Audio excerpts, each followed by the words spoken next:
बेटी बेटा होना चाहिए जो आगे बढ़कर कह दे दान करो, धर्म करो, पुण्य करो, सत्कर्म करो। ये सब तुम्हारा कमाया हुआ है, अपने हाथ से करो। दूसरे पर आश्रित नहीं, अपने हाथों से करते चलो।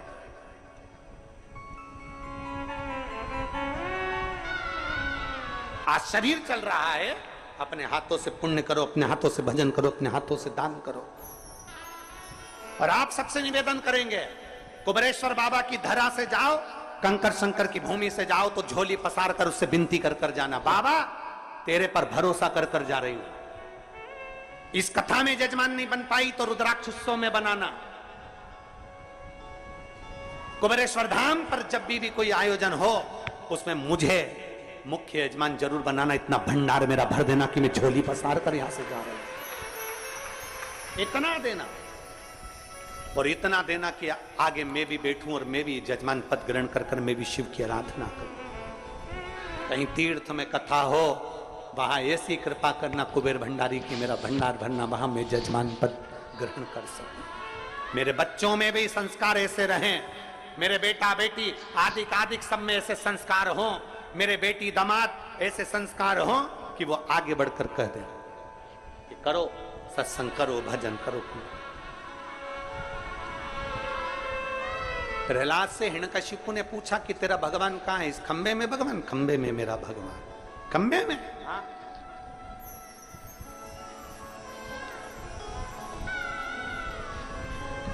खंबे में भगवान? हाँ, खंबे में भगवान।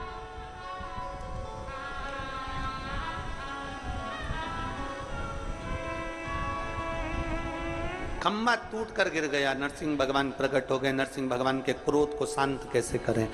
शंकर भगवान से विनती करी कि क्रोध शांत करिए। शिव जी ने शरंब पक्षी का रूप धारण करा और उड़ते उड़ते नरसिंह भगवान को अपने पंजे में पकड़ा और अलकनंदा नदी में ले जाकर डाल दिया। शिव जी ने जैसे ही डाला, भगवान नारायण का क्रोध शांत हुआ। नरसिंह शिला के रूप में अलकनंदा में आज भी नरसिंह भगवान विराजमान।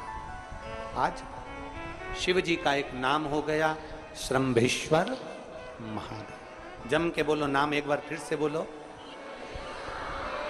श्रंभेश्वर महादेव। ये श्रंभेश्वर महादेव जो नाम है,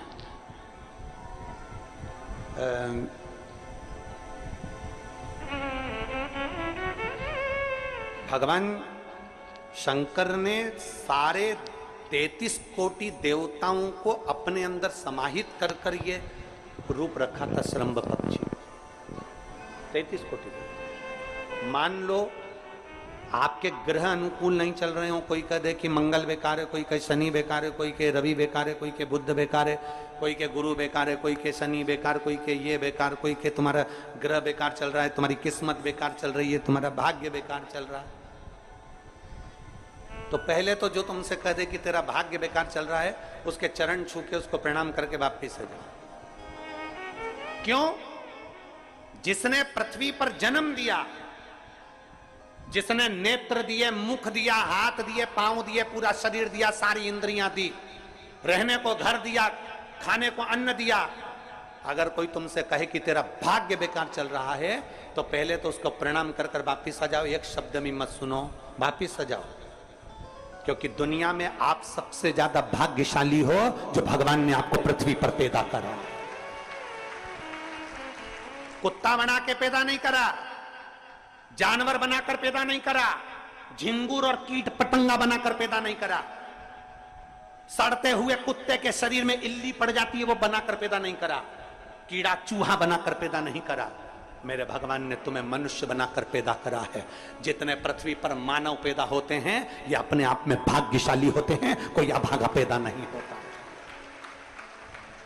कोई तुमसे कह दे तेरा भाग्य बेकार चल रहा है, तेरी किस्मत बेकार चल रही है, उसके पांव पड़ो, वहां से निकल लो, अपनी पत्रिका लपेटो और वापिस सजाओ जन्म पत्रिका लेकर। भाग्य तुम्हारा बेकार नहीं है, तुम्हारी किस्मत बेकार नहीं है। भाग्य उसका बेकार है जो तुमको कह रहा है कि तुम भाग्यशाली नहीं हो, तुम किस्मत वाले नहीं। भाग्य उसका बेकार है जो पृथ्वी पर जन्म ले लेता है, शंकर जी के मंदिर में 1 लोटा जल चढ़ाना चालू कर देता है, शंकर के मंदिर में झाड़ू पोछा करना प्रारंभ कर देता है, वो कभी भी अभागा नहीं होता, वो भाग्यशाली ही होता है। वो अभागा नहीं है, वो भाग्यशाली है। और जितने पृथ्वी पर मनुष्य जन्म है, चाहे वो छोटे से छोटा बड़े से बड़ा, आपका हाथ पैर शरीर सब भगवान ने दिया है, आपको करोड़पति बनाकर पैदा करा है, फिर भी आप अपने आप को अगर अभागा समझते हो तो आपके ऊपर है। किस्मत वाले हो, करोड़पति बनाकर भेजा है।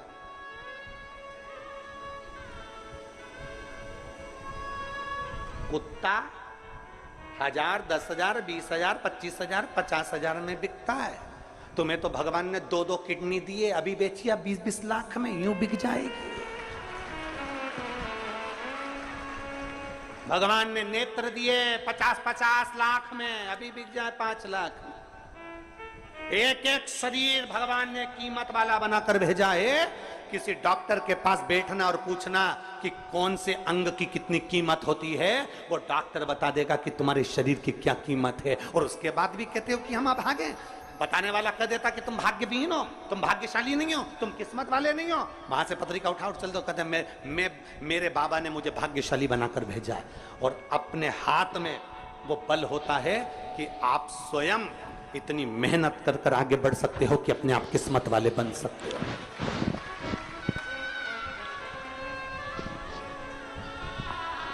अपने आप। और हम तो बाबा चलते हैं। आप स्वयं भाग्यशाली हैं, आप स्वयं किस्मत वाले हैं।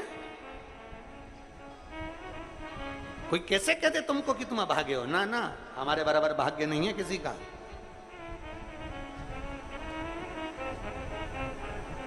तुम्हारी ग्रह खराब है, तुम्हारे ग्रह खराब है। संभेश्वर महादेव का नाम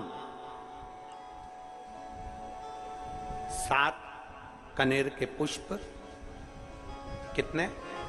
7 कनेर मालूम है? ये रोड पर जो जाते हो डिवाइडर में पीला पीला फूल लंबा, जो कि पशु पक्षी कोई नहीं खाता, जहरीला फूल माना जाता है। कनेर के 7 फूल, एक बेलपत्र।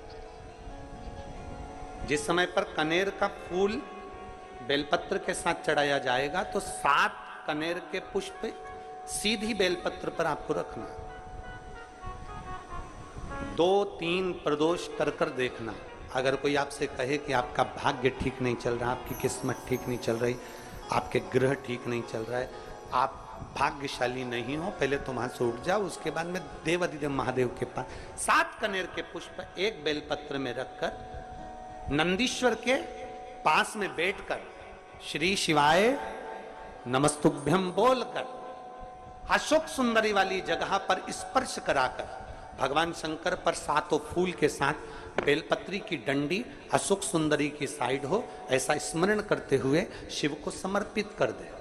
वही बेलपत्री 5 बार नमः शिवाय या पंचाक्षर मंत्र, षडाक्षर मंत्र या श्री शिवाय नमस्तुभ्यम बोलकर वही बेलपत्री 3 प्रदोष, 4 प्रदोष, 5 प्रदोष, 2 प्रदोष, जितने प्रदोष आप चढ़ा रहे हैं प्रदोष काल में, वो बेलपत्री लाकर अपने कक्ष में अपने पूजन वाले स्थान पर रखते जाओ।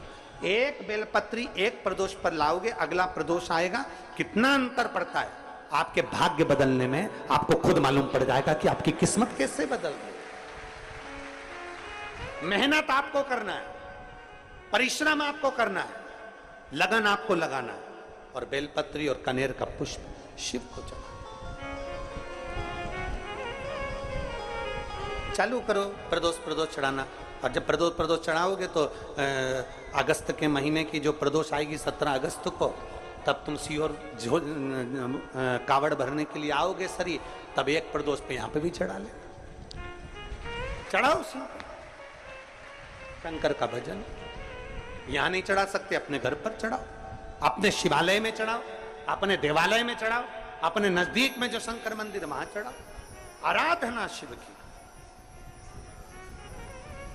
कोई कह दे तुमसे कि ये ठीक नहीं, प्रथम आप ये जो कनेर के फूल चढ़ाओगे ना, इसमें श्रंभेश्वर महादेव का भाव होना चाहिए। श्रंभेश्वर महादेव, फिर से एक बार बोलो, कौन से महादेव? श्रंभेश्वर।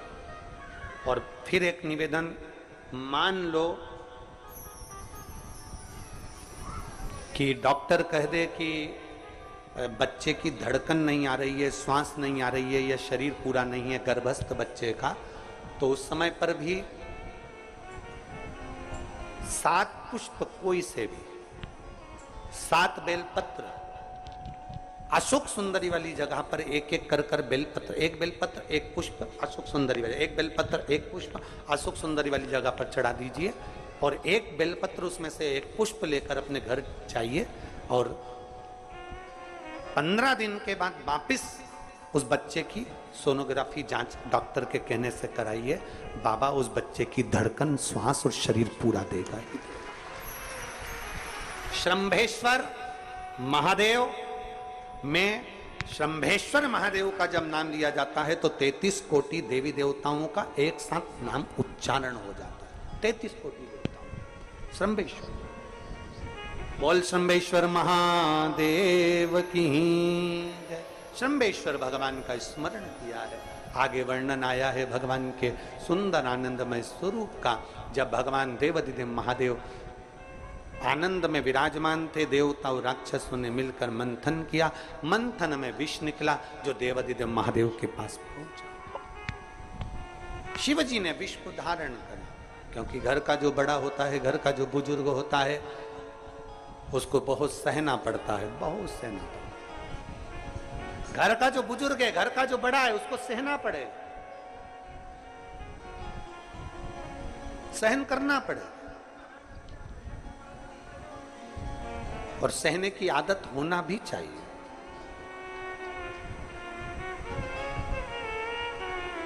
सहने की आदत होना भी चाहिए। सहो जैसे